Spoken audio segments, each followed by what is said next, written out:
Olá, o nosso trabalho é sobre antinomia jurídica e as fontes do direito. Para isso, precisamos entender o que vem a ser uma antinomia. Nada mais é que a partir do novo Código Brasileiro foi instituído a aplicação do novo ordenamento justamente com as leis especiais já existentes que acabaram por produzir um fenômeno conhecido como antinomia. Isso no ramo jurídico quer dizer que a antinomia jurídica ela pode ser entendida como a situação entre duas normas. Para isso, Bobbio, 1998, vem determinar que aquela situação que se verifica entre duas normas incompatíveis pertencentes ao mesmo ordenamento e tendo o mesmo âmbito de validade. Ou seja, são leis que têm validade, estão válidas, mas que acabam causando conflitos entre si para a solução do processo previsto.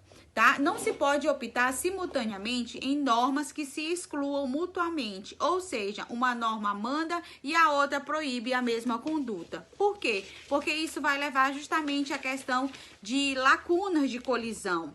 Né? O que vem a ser essas lacunas? São as normas conflitantes que acabam por ocasionar, porque produz um vazio, produz a questão de uma mandar e a outra proibir a mesma norma.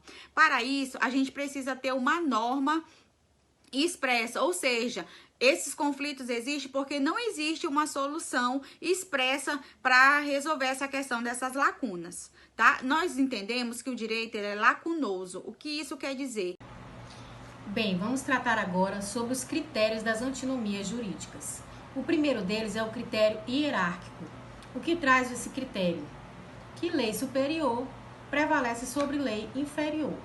Temos um exemplo bem concreto disso, que é sobre o estágio probatório do servidor público. Na Lei 8.112, que rege sobre os servidores públicos civis da União, é uma lei ordinária.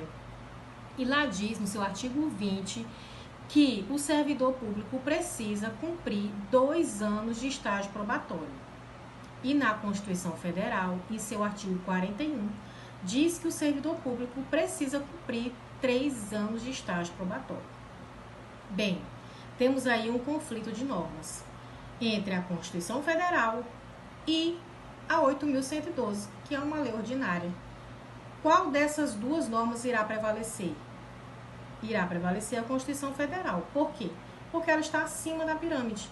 A Lei 8.112 é uma lei ordinária, está abaixo da Constituição Federal.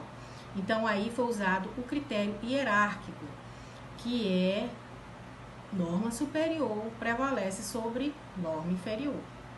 Outro critério que nós temos é o cronológico. O que traz esse critério? Que lei posterior revoga lei anterior. Em outras palavras, lei mais nova revoga lei mais antiga, tá? Esse é o critério cronológico e bem simples de compreender. Outro critério da antinomia jurídica é o critério da especialidade. O que traz esse critério? Temos duas normas, né? A geral e a específica, a especial. Norma especial derroga norma geral. Um exemplo, CLT, que é a Consolidação das Leis Trabalhistas. Ela é uma lei especial para reger os contratos trabalhistas.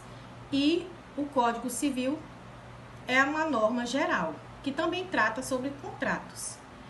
Entre essas duas normas em conflito, qual das duas irá prevalecer? Irá prevalecer a CLT, que é uma norma especial, que trata sobre aquele determinado assunto, certo? Então, ele prevalece sobre o Código Civil, que também trata sobre contratos, porque é o critério de especialidade que está sendo levado em consideração, ok? Classificação das antinomias jurídicas. Nós já vimos que a antinomia jurídica nada mais é do que o conflito existente entre normas, onde, por exemplo, há um ordenamento jurídico, certo? Existe uma norma que obriga e a outra que proíbe a mesma coisa, causando então o conflito entre normas, certo? Diante disso, nós já falamos sobre os critérios e as classificações desses critérios, elas estão divididas em reais e aparente. O que seriam as antinomias reais? As antinomias reais é onde existe, né, esse caso mencionado, onde há normas que estão entrando em conflito porque, ao aplicação de uma, viola a outra, causando então a necessidade de criação de uma nova norma para que o juiz aplique ao caso que está nas mãos dele, por exemplo. E quando se fala em antinomia aparente, é onde a gente pode estar utilizando os critérios mencionados, né? Que é o critério cronológico, hierárquico e o de especialidade. Em mencionar que existe um conflito entre normas com relação ao seu âmbito. Por exemplo, no direito interno, onde há conflitos entre normas do mesmo ramo jurídico ou de outros ramos jurídicos do direito. Irei falar sobre fontes do direito. O que é fonte do direito? Fonte é da onde o direito vem, é da onde ele surge, é da onde ele brota. Quando falamos de fontes do direito, retomamos lá para o início. Existem dois tipos de fontes, que são as fontes materiais e as fontes formais. As fontes materiais, ou fontes de produção, como também podem ser chamadas, é de onde extraímos o direito. São dessas fontes que brotam o direito, assim nos mostrando de onde ele surge, que é das comunidades, da política, da religião e sociedade. Assim, nos apontam a origem cultural do direito, mostrando que a fonte material é a própria matéria-prima do direito. Fontes formais são de onde temos as manifestações do direito, mostrando como ele se manifesta na sociedade. A maneira de ser do direito. Essa fonte, ela se divide em fontes diretas e indiretas.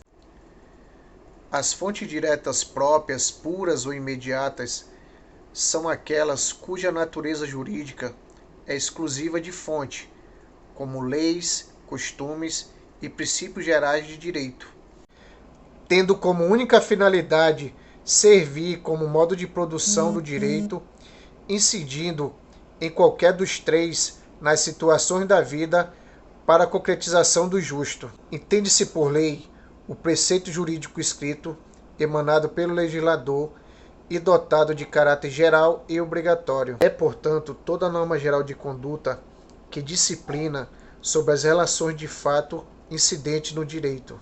Já as fontes indiretas, impróprias ou impuras são aquelas que assumem a função de fontes do direito por excepcionalidade, como doutrina, jurisprudência e costumes. Vamos falar sobre cada uma delas? Em relação à doutrina especificamente, entende-se que é o conjunto da produção intelectual de juristas que se empenham no conhecimento teórico do direito.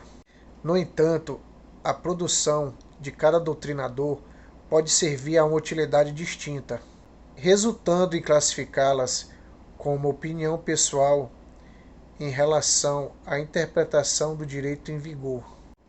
Em relação ao costume, entende-se como uma norma aceita como obrigatória pela consciência do povo, sem que o poder público tenha estabelecido, pois constitui uma imposição da sociedade. Em relação à analogia, é possível afirmar que a sua utilização ocorre com a finalidade de integração da lei, ou seja, a aplicação de dispositivos legais relativos a casos análogos, ante a ausência de normas que regulem o caso apresentado concretamente à apreciação jurisdicional, a que se denomina anômia.